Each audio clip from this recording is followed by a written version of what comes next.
Muy bien. Yo no, Here we go. yo no la veo. We have speaking from now on. So, guys, welcome to this virtual chat. My name is Mariano Martinez. I'm going to be your moderator in this chat. So I would very much like that each one of you introduce themselves by saying your name, age, what do you study, and tell me if you have ever heard about this that you are watching right now on your screen, which is Game of Thrones. Tell me, go ahead. Who wants Okay, to but go wait a minute. first? I can see the Hey, presentation. Mariana, I don't see the presentation. Me neither. Well, I'm still sharing the presentation, which means that you should. You should see it. Does it still the same? I can see it.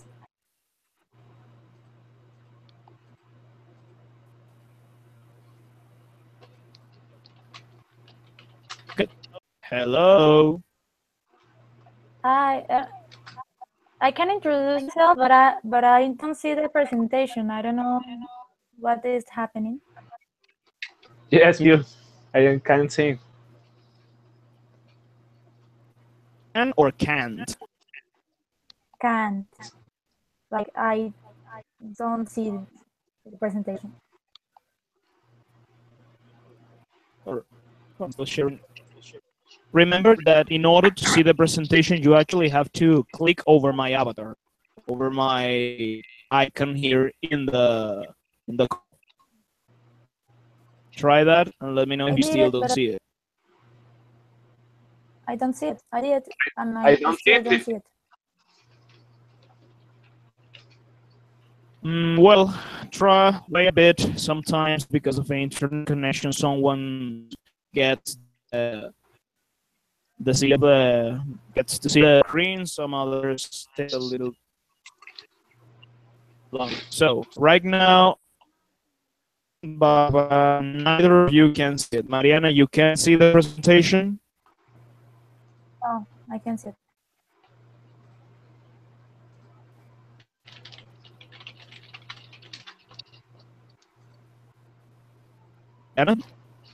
Mariana, are you there? Me, Mariana. Yes. Can you see the presentation? No, I can't. I was seeing it before, but then it disappeared, and I don't see it anymore. All right. That is highly weird. Yeah. And Barbara, can you see the presentation? You can't see it either.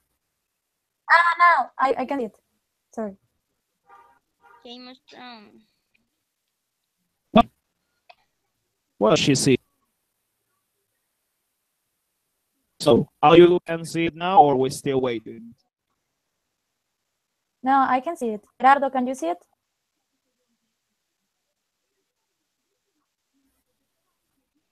I think I'll be dead. Yes, I can. Okay. Good. Now, introduce yourselves and tell me what do you study, age, name, and what do you know about Game of Thrones. Okay. Hi. Well, hi. My name is Mariana Tarrano. I'm a student mechanical engineering at the USB. I'm 22 years old, and I really like this series. I don't know. I started very late. It was like for the fourth season when I started, and I love it. It's really good. Right? Who's next? Hi, my name is Gerardo Capote. I study mechanical engineer at UNESCO. I am 22 years old. The Game of Thrones, I very like the series. My favorite is Jon Snow. Interesting. Your favorite character is the same that usually girls have Game of Thrones. Interesting. Very well. Who's next? Who's missing? Hi, my name is Barbara Acevedo. I am 21 years old. Mm, I am studying UPEL Física in no games of Trump. No, online. So you haven't seen Game of Thrones. ¿Qué me fui? Hi. Hi, listen. Hi, Bianca. Oh, yeah. Who are you? I I am Bianca Colmenares. I am 22 years old. I am studying international affairs at the UCB, and the personal favorite and the girl strong is Arya Star. Hmm. Mm. All right. Now you appear better. Very well. So, So, tell me, some of you know the series. Apparently, Barbara is the only one who doesn't know the series. Well, let's try to put it this on the way. presentation, Mariano. Yes. I see the hangout. What about the Wow. presentation? What happening with the presentation? I don't see. Here, I'm watching it right now. No, I see it. I see the hangout of Mariano, but now I see it. All right. So, Game of Thrones is a TV series and also a series of books who depicts a story, well, many stories set in this medieval-like world. Some of you know, it's a series where a lot that has to do a lot with politics, with power framing, war, destruction, raping, sex, and many other things. But we're not here to talk about fully the series. Indeed, we're here to talk about something that actually can apply in real life. Please try to not to kill anyone or behead anyone. That's not allowed. Let's start. Think about these three guys. I just, by the way, changed the music.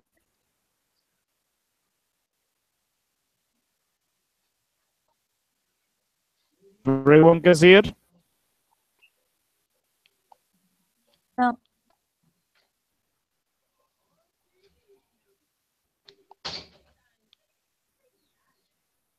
Well, let me know when you can. Now I can see it. Here you go. These three characters. Daenerys, Littlefinger, and the other one I don't remember the name. Tywin. Hmm. And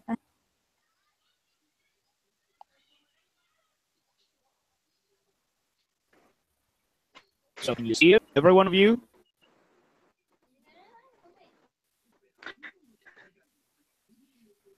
Guys, I need you to confirm or I'm just going to keep moving. We're never gonna know where the hell I am.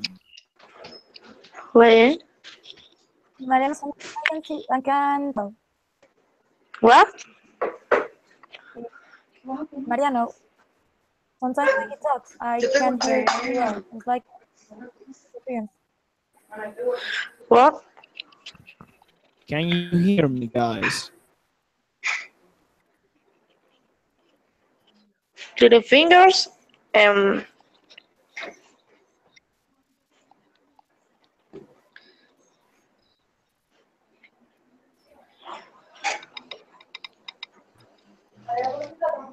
Junior, you're still waiting to see the slide.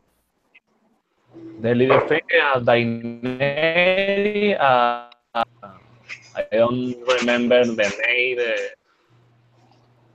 The king. Very well. Disney. That is not the king, but it's funny that you actually say so. Anyway, they're here because of a reason. What we have here is Daenerys Targaryen at your right hand, which is a lady. She's a pretender to the throne. She wants to pretty much rule Westeros. Who the hell has the cell phone? Oh, turn on.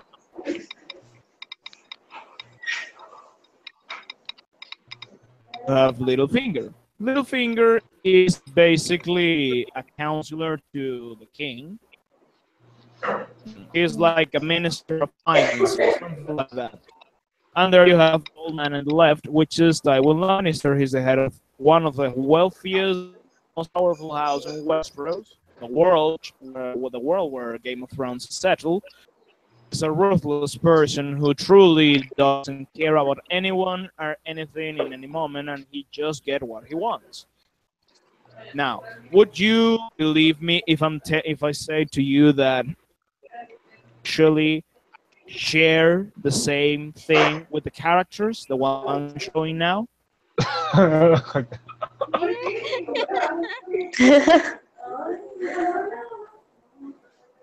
Yes, you'll see. Just like Tywin Lannister, Vladimir Putin, the current president of Russia, is quite ruthless and truly doesn't care about anything but his own power and leadership. Finger, Bill Gates is a cunning and quite manipulative leader figure who managed to get his way up thanks to his negotiation skills. And just like Daenerys Targaryen, Hugo Chavez is a highly charismatic figure who run and rule for support he gained. Now, these are not for you'll see in real life things going on that are not only represented in Game of Thrones, but that actually they are the very essence of the power play we live on a daily basis. Guys, what does these guys have all in common? Well, is this.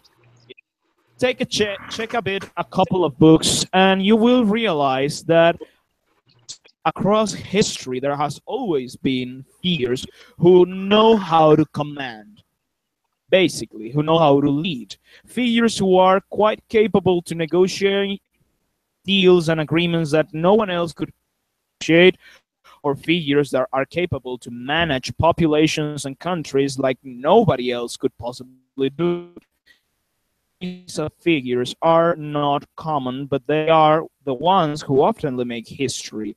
And all of them have in common the use of the language of power, sort of meta language that only rulers can understand, of actions, voices, and behaviors that allows the person to use all his language in physical language, voice tone, and all the information he's managing to get the illusion that he is in control.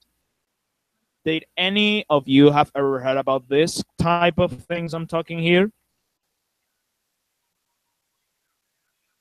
Yes, I have heard some of these some things that actually the type of your body language is very important in this type of speeches to represent a powerful person, and that is very important. Correct. Essentially, actually what you're saying is quite accurate. Physical language goes to nearly 40% of the impression when you're talking to someone.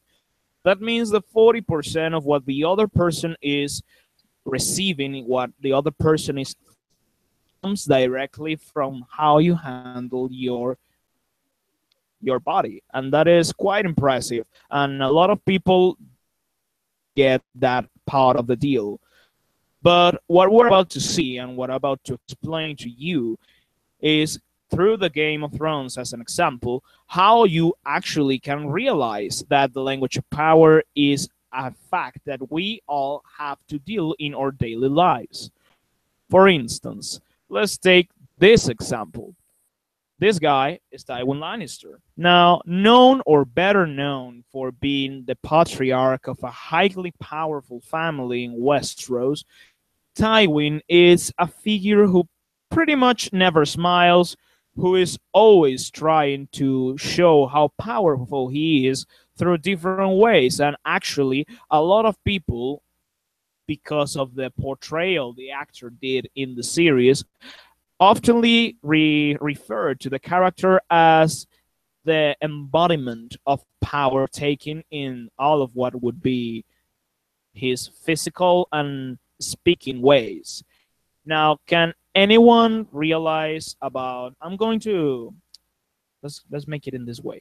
I'm going to try a video, and you will let me know if you can see it. Deal? Yeah, okay. Well, here we go. Can you see the video? Yes, we can. I do. Let's restart. Here I'm gonna share you the audio. Hold on.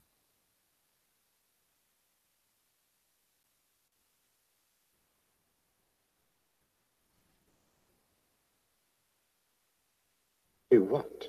Rule. You will serve as Hand of the King in my stead. You'll bring that boy king to heel and his mother too, if needs be. And one more thing. That whore to court. You understand? Now, could you hear that? Yes, we can. Yes, but I. Very well. You just saw a scene of the series Game of Thrones. I would like you to pretty much tell me, what do you feel when you see Tywin acting here?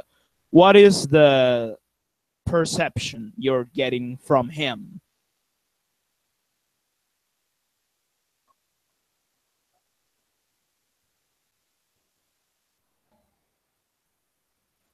Guys, are you there?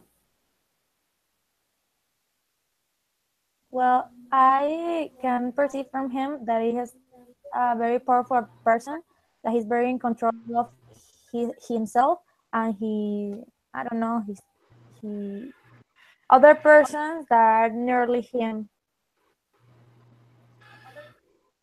All right. Anyone else?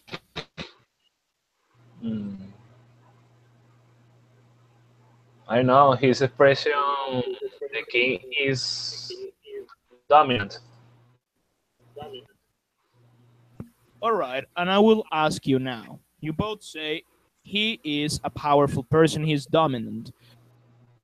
How you know that? I mean, what does that he do that you actually are getting that he is the dominant person in the room? What does he do? The way he talks and the way he moves is very, I don't know, dominant with the other character. The other character is just, I don't know, he doesn't speak at all.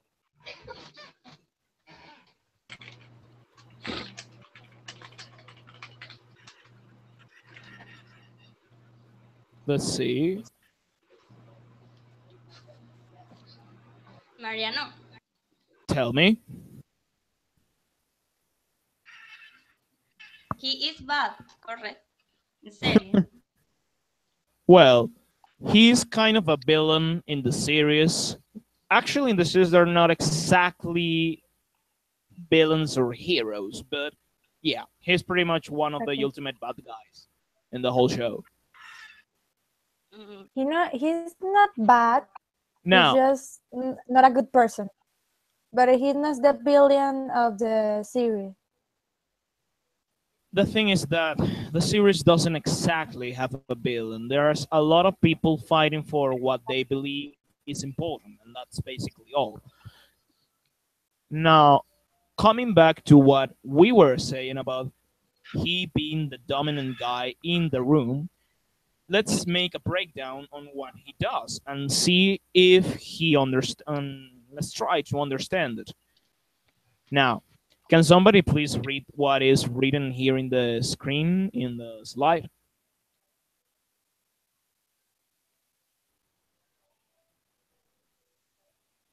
Not everyone at the Face same time. makes face makes eye contact breaks the eye contact. Speaking. First, he speaks calmly, and then he uses the word will. And actions, first he drinks without offering, and two, he moves, tells, and leaves. All right. Now, what is going on with these things? Automatically, you all said, all right, this guy is powerful. This guy is dominant. Now, why do we perceive such a thing? The thing is this: on his face, he hears you directly, and then he suddenly breaks that eye contact you've been holding. The thing with the eye contact is that at least you have a truly trustful relationship with the other person to which you're making the eye contact.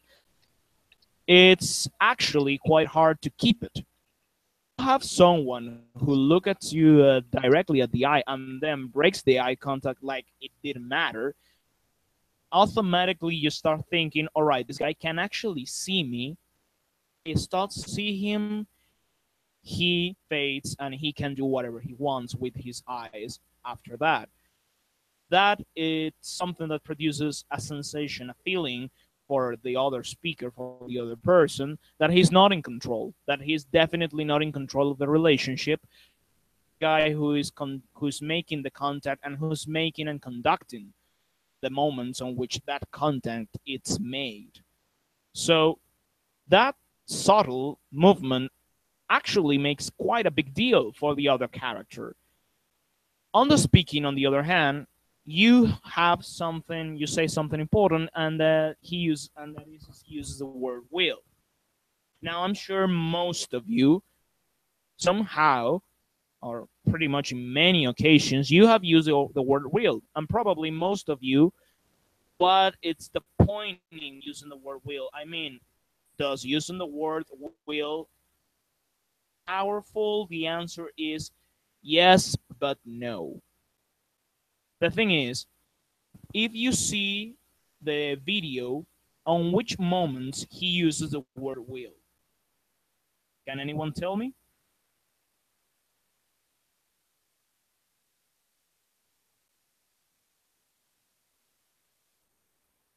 I didn't understand very well the video. I could see it, but I don't know. The answer is I don't know when he said. All right. You want me to put the video again? No, it's okay. Yes, yes, repeat, please. Yes or no? Yes.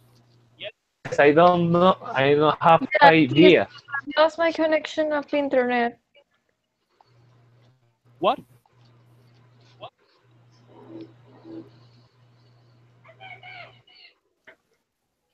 Hello. I think Paula said she has problem with the connection on internet. Yes, guys, I'm sorry. I got a really, really bad connection. Oh, I see. Well, like I was saying, the thing is, using the word will means something important. When you use it with the other person, I mean, it's not the same to say, I will do this. I'm saying, you will do this. When you say, you will do this, you are automatically saying that you know that I'm going to do it. You're leaving out the possibility that I am against that desire you have. The use of the word will when it comes to other people's actions is a movement of power, and that is why he uses the word will when he says, you will go to King's Landing. You won't take that whore to court. He's basically telling what to do to his son, and he's implicating obey because he has to. There's no other way. That is the usage of the word will, and that is his importance in this scene. Did you ever have anyone actually done that to you at any moment of time, or have you ever done that to someone else? My mom. That is a good example. Fathers and mothers often use the word will to say that you have to do something. Even You will go to teachers, school. teacher says you will do that, you will do that, and that. Yep, another good example. Teachers also do that. And in general, any person who has authority over you or any person over you have authority will eventually experience the use of the word will in this manner. Now, well, basically, he's drinking without offering, which is a clear signal that he is totally clear that he is not even interested if the other person wants or needs to drink. He's just doing it. And the other thing is that he moves, tails, and leaves. He's not waiting for an answer or response.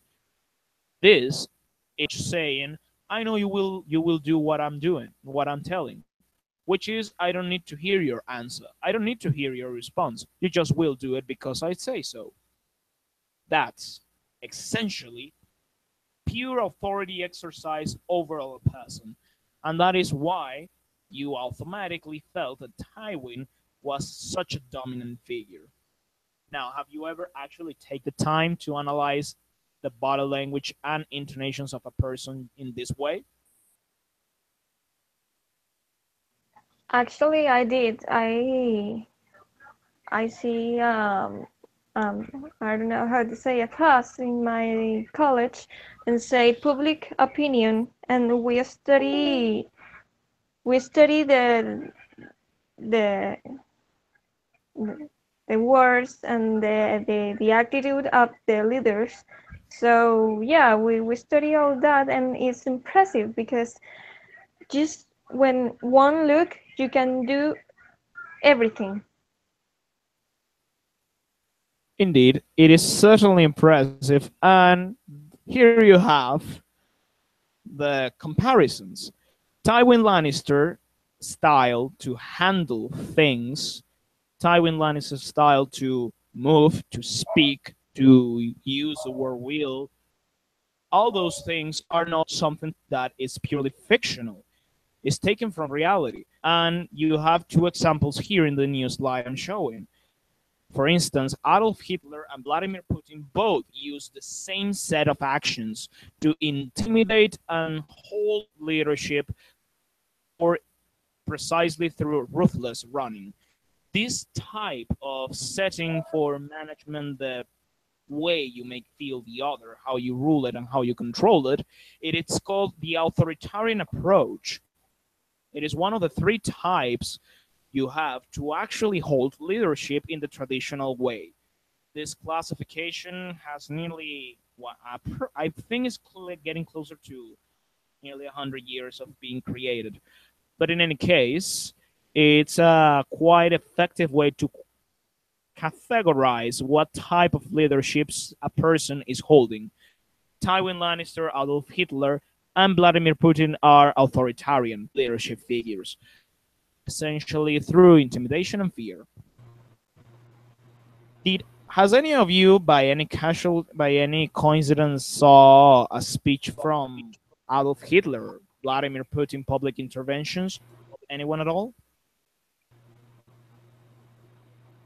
I have seen speeches of Hitler, and he's very, I don't know, dominant. He convinces you what he's saying is the truth, is the only truth. It's really good. Yeah, well, that's pretty much the job of this type of leadership. So, yep, he does it and does it pretty well. But it's not the only type of leadership. Let's take a look to another type of leadership we have in the series. This time from Littlefinger. I'm putting here the video. You can see it. You can see it.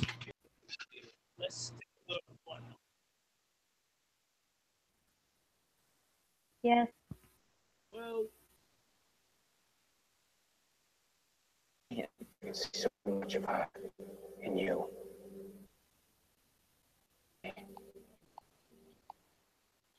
For her sake, I'll help get you home.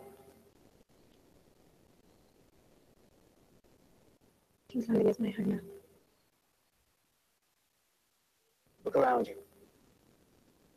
All liars here. Every one of us is better than you.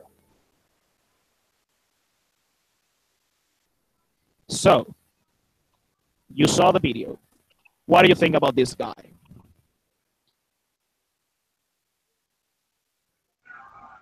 I think that this is the opposite leader of we saw in Hitler and Vladimir Putin and all that, because they don't try to get empathy with the people.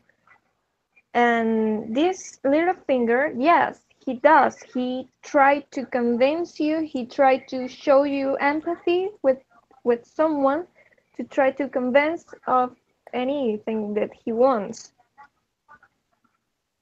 Indeed, that is actually quite a hell of a good description. This guy, Littlefinger, is all about persuasion. Unlike Tywin, he's not looking to intimidate and just get things done. No, he's actually trying to empathize.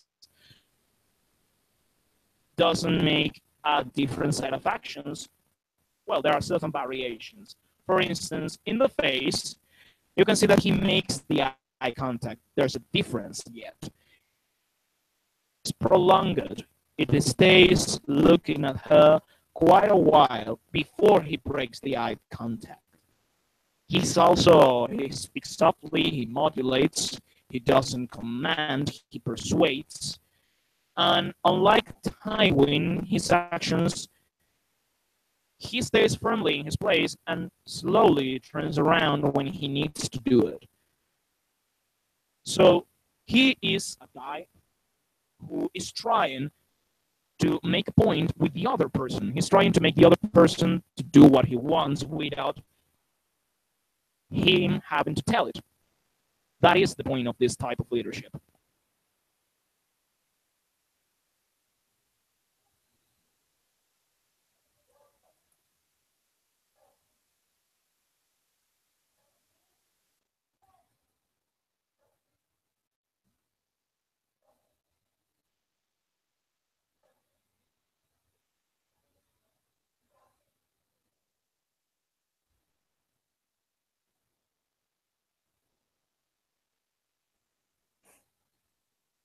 Really, Gerardo? Really? You silence me. I mean, what the hell is wrong with you? Anyway, tell me, guys, have you ever met anyone with this type of power managing, this persuasive approach Littlefinger has?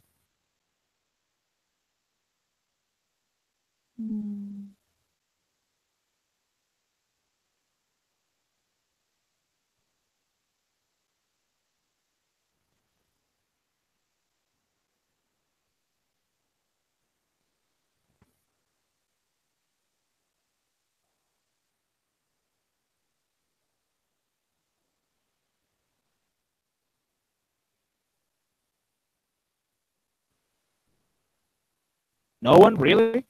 Well, I guess you're lucky. Let's see what do we have in real life to compare. So Peter Baelish has actually counterparts in real life in Tony Blair and Bill Gates, for naming a few. The type of leadership Peter Baelish has, it's called methodical leadership. Yes, it has a lot of differences with the previous one. It's not based on intimidation and fear. It is based in empathy and rationality. It is based in the capability of the person to approach the other person. It's a one-to-one approach. They are quite good at this type of approach, often make quite high in business and also in parliamentary political frames. Tony Blair and Bill Gates are both under this type of leadership. And they are known for being quite charming and being capable to perfectly fitting in any social situation in order to get an advance. Anyone that can tell me can any of you tell me if you know another example of methodical leadership?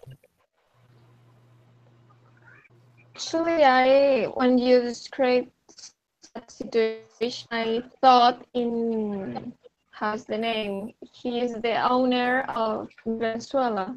Well, he was the owner. Um, well, I think of him, but he he has that empathy with the people, but he's mean. You see his face and he's mean. But I don't know why you put Bill Gates in there. You think Me neither. I like him. you think Bill Gates is not a methodical type of leadership? I'm not really sure. I don't know much his history, but I don't think he's that kind of leadership. Um, I don't see any actions of him. But like I said, I know a lot of his history. Well, let me tell you a little story about him. Back in the 80s, when the movement for the PC was starting, he was the head of Microsoft already, but Microsoft was not this big company we know today. Was a tiny company who produces softwares and was worth like 100 to 120 million dollars at the moment. Now that sounds like a lot of money, but it's not even remotely the amount of money he has today. Now, have you ever wondered what happened that he managed to go from $100 million to $50 billion? Well, what happened was quite simple. He had a lot of connections, and one of those connections was made through a negotiation with Steve Jobs. He managed to get inside Apple to establish an alliance with them and to develop a software that was supposed to be only commercialized in a bilateral agreement, meaning that Microsoft and Apple were meant to commercialize the software, the two of them. But as soon as he developed the software with the Apple's technology, chose to actually rescind the alliance. He declared that the alliance was no longer useful, and he launched the software with a little improvement. That software could be run not only in Apple machines, but also in IBM machines. That movement alone allowed him to go from the $100 million to at least $10 billion. And that was through a negotiation and a persuasion scheme, precisely with the right people. So that is barely one example of his career when he proved to be quite a methodical leader. Believe me? Oh, yes, right then. We can say that Rockefeller is an example too, isn't it? Yeah, Tony Blair, the thing is, Tony Blair runs for prime minister in a country where there's a parliamentary system. When you are the head of the government, a parliamentary system, let's put it in this way, you have to be good dealing with one-to-one situations. You have to negotiate on a daily basis. You have to persuade people after people that you are right and that your positions are the proper ones to solve a problem. Tony Blair was known for being quite good at this. He managed to keep most of his deputies in line, and he is actually known for being capable of doing this for at least 12 years, where the period when he ruled the country. And also for doing this type of leadership, for exercising this type of leaderships. These leaders also have a charming quality. Most of them are fairly charming people. You will enjoy to talk with them. You will enjoy to spend time with them, and you will certainly enjoy to be part of what he's trying to build if you're not deceived by them. Of course, that it's the possible risk. In any case. Now, let's see another type of leadership, the third one, represented by this lady. I'm going to go with the video of Daenerys. Let me know if you can see it, please. Yes, I see it. Yes, I can. Here we go.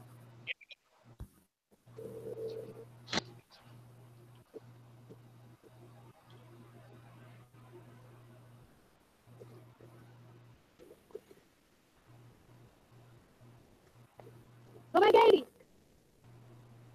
Siamo live story. Dito tuwi. Siamo live depan. Ini satu kota. Dari Valencia di Kiev. Siamo Kiev di depan. Ora siete Venezuela. Dari Valencia.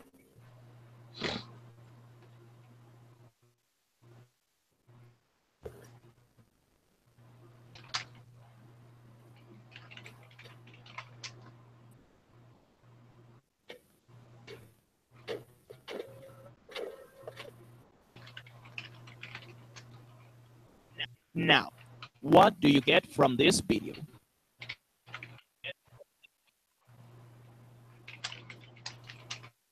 She gives the power to the people. She is a leader that she like demonstrates that she doesn't want the power. It's for them, not for her. Right, that is quite good.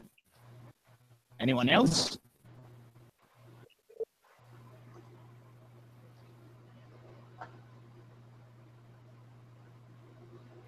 No one? Why there are two Gerardos in the chat? I don't know. Well, all right. Yep, what is going on here? Good example of charismatic leadership. To those who actually have saw this episode of the series, you know what comes after. The whole army starts cheering up her, Yeah. and she becomes the commander of that army. The reason is quite simple. She is a charismatic figure who basically rules and runs things through his personal capacity to move other people. Now, let's break down that. In face, she makes eye contact. The thing she is doing over the horse, moving across, is not for free. She's trying to see as many of those guys as she can. She's trying to use his eyes to communicate. And that in order to create confidence, to create a special bond between she and the audience. Only speaking, she rises and lowers the voice tone and she speaks firmly. This means that yes, she's maternal, she's trying to approach them, but she still knows that she's the one in charge. On his actions, and this is important, she climbs on a horse at the first moment. That means that she knows she's shorter. She's not exactly a tall person. She knows that she has to be on the upper ground. So she climbs on a horse, and it's from the horse that she speaks to them. And she moves around in order to embrace the audience. Actually make the whole feeling of a charismatic figure to get the point of the audience. Now, what examples can you think about people that do exactly this?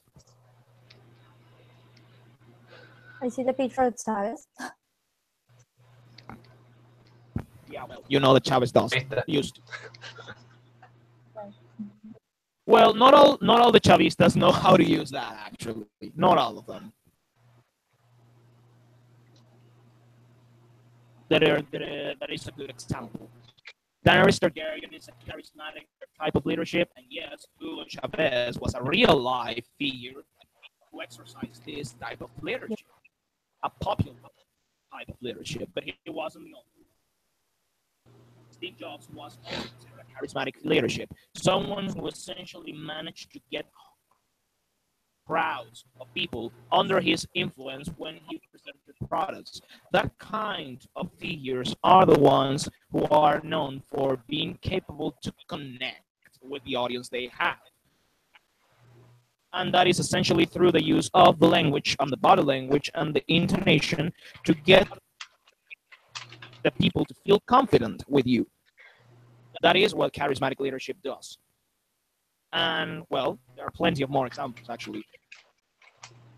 A lot of other examples. Romulo Betancourt, for instance, was known for using this type of leadership as well.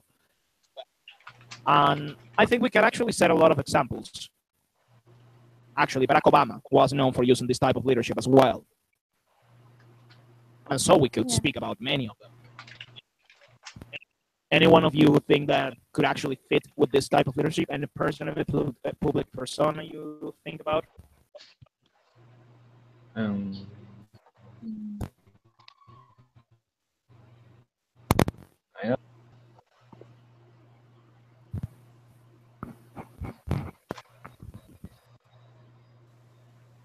Guys.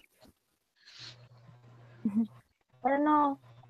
I can think of anyone.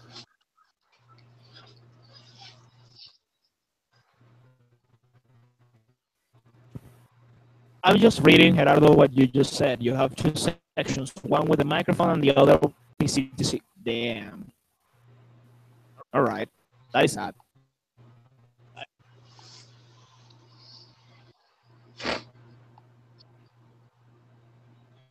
Very well.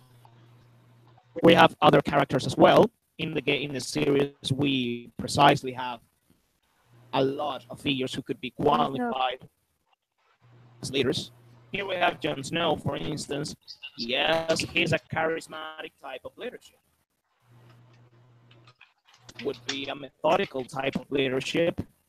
Marjorie is a charismatic type of leadership as well. You have Dora Martell, who does play the leadership of the authoritarian type of leadership. And you have Kathleen Tully or Kathleen Stark after she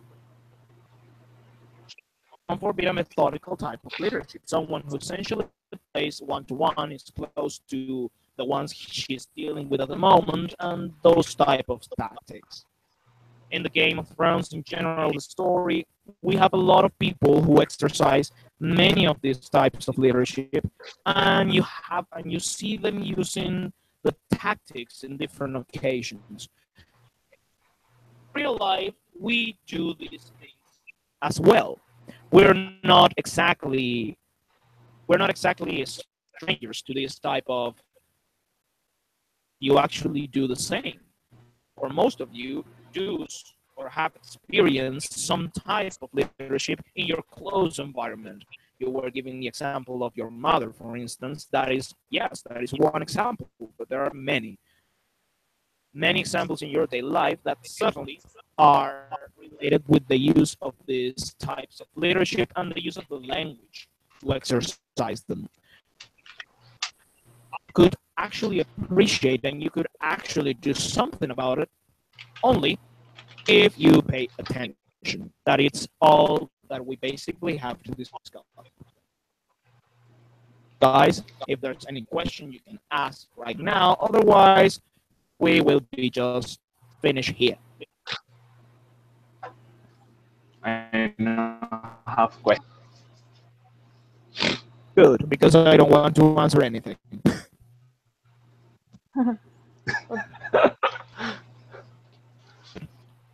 Now, any other info you want to know? Oh yeah, important. You will be receiving the form for this chat tomorrow morning. That is basically because I have to do it. And that would be all. I will appreciate that you actually fulfill the form. And after that, you will be at some point of, I think it's December 15, that they will be updating the chats in the SEP, I think. I'm not sure about that, but they told me that. So that's all, guys. I hope you. How is the form? You send us like a, I don't know, like a form that we have to I don't know, complete. Yes, that's what. This is my first virtual chat. What? Sorry, I didn't get the last part. This This is my first virtual chat, so I don't know what I have to do. Yeah, that is what I was saying. You will be receiving the form because of this chat tomorrow morning, and the only thing you have to do is to fill it. You'll fill the form, and that's it. Okay, cool. Thanks. Well, that's all, guys. Hope you have a good night. Okay. Thank you, too. Mariano. See you. Bye. Bye.